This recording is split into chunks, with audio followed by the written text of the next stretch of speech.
नमस्कार, आप सभी दर्शकों का बहुत बहुत स्वागत है एक बार फिर से हमारे YouTube चैनल संगीता जी दमन में।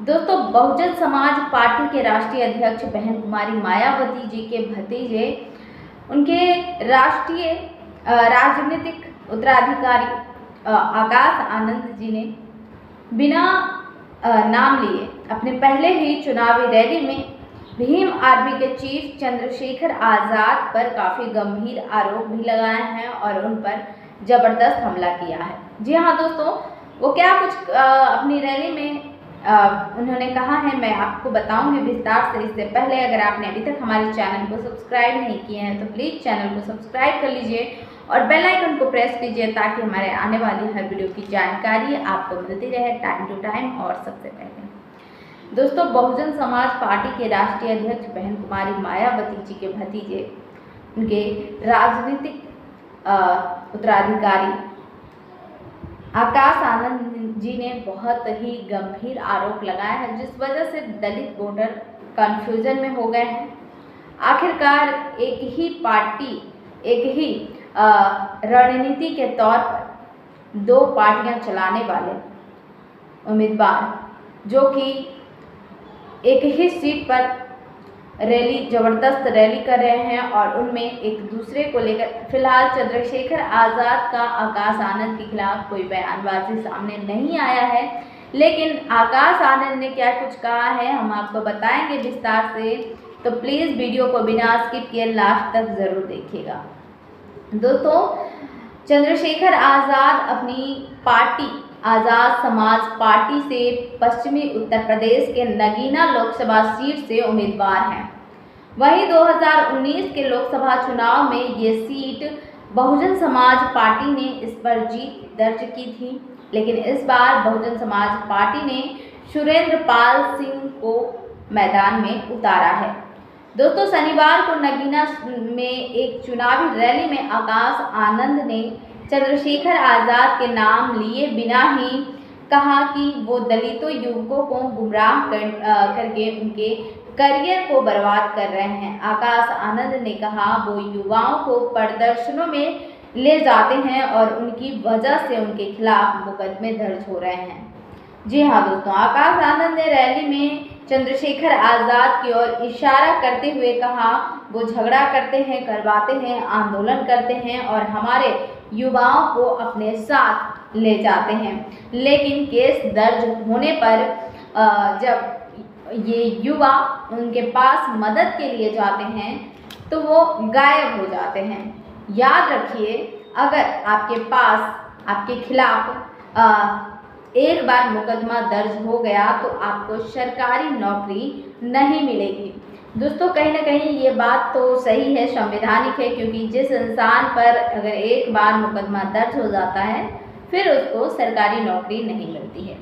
फिलहाल अपने भारत देश में बहुत ही कम लोग नौकरी वाले पाए जाते हैं, बाकी पढ़े लिखे डिग्री वाले लोग भी आज बेरोजगार हैं। शायद इसी वजह से आज हमारा देश गरीबी की हालत में है।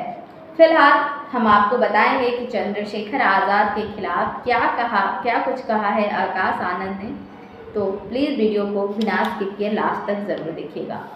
दोस्तों, चंद्रशेखर आज़ाद के खिलाफ आकाश आनंद ने कहा कि वो अपने हमारे युवाओं को अपने साथ लेकर जाते हैं, प्रदर्शनों में लेकर जाते हैं, लेकिन जब उन पर एक बार मुकदमा दर्ज हो जाता है तो वो फिर गायब हो जाते हैं। वो युवा जब उनके पास मदद के लिए जाता है तो वो गायब हो जाते हैं। उन्होंने बहुजन समाज पार्टी के लोगों से कहा, याद रखिए, अगर एक बार आपके ऊपर मुकदमा दर्ज हो गया तो फिर सरकारी नौकरी नहीं मिल पाएगी। जी हाँ दोस्तों, और बहन जी इस तरह का कल्चर पसंद नहीं करते। उन्होंने कहा अगर आप अपने लोगों को इंसाफ दिलाना चाहते हैं तो अपने वोटों का सोच समझकर इस्तेमाल करें। गलियों में लड़ने के बजाय अपने लोगों को सत्ता में लाने के लिए वोट दीजिए, क्योंकि भावनाओं में बह जाने से अक्सर गलतियां हो जाती है। जी हाँ दोस्तों, विपक्षी पार्टियों ने यहाँ हमारी पार्टी को नुकसान पहुँचाने के लिए हमारे बीच हर तरह के लोगों को लगा दिया है। मैं किसी का नाम लेकर किसी को अहमियत नहीं देना चाहता।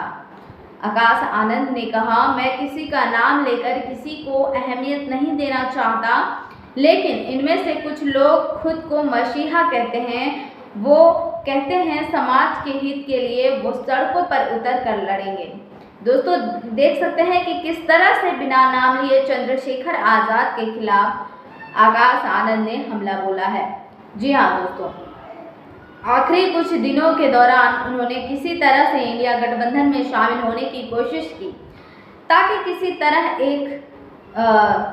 एक सीट जीत सके, क्योंकि वो अकेले चुनाव लड़ने से डरते हैं और अब वो बहुजन समाज पार्टी के कैंडिडेट के खिलाफ ये कहकर अफवाह फैला रहे हैं कि वे कमज़ोर हैं। दोस्तों चंद्रशेखर आज़ाद के नाम लिए बिना ही आकाश आनंद ने कहा, वह सड़क पर हमारे लोगों को उतार कर लड़ाई लड़ने की बात करते हैं, लेकिन अपना मुकद्दर बनाने के बाद लोगों को छोड़कर चले जाते हैं, लोगों को गुमराह करते हैं।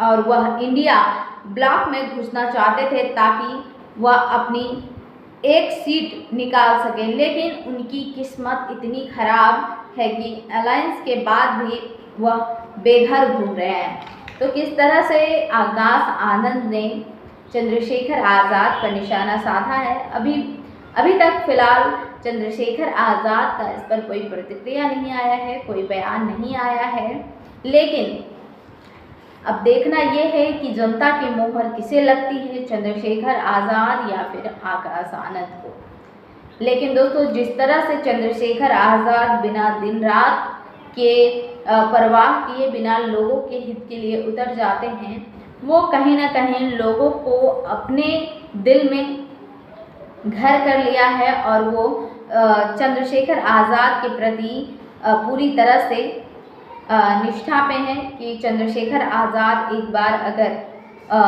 चंद्रशेखर आज़ाद को एक बार अगर मौका दिया गया तो शायद हम सब की आवाज़ को वो पार्लियामेंट में ज़रूर रखेंगे।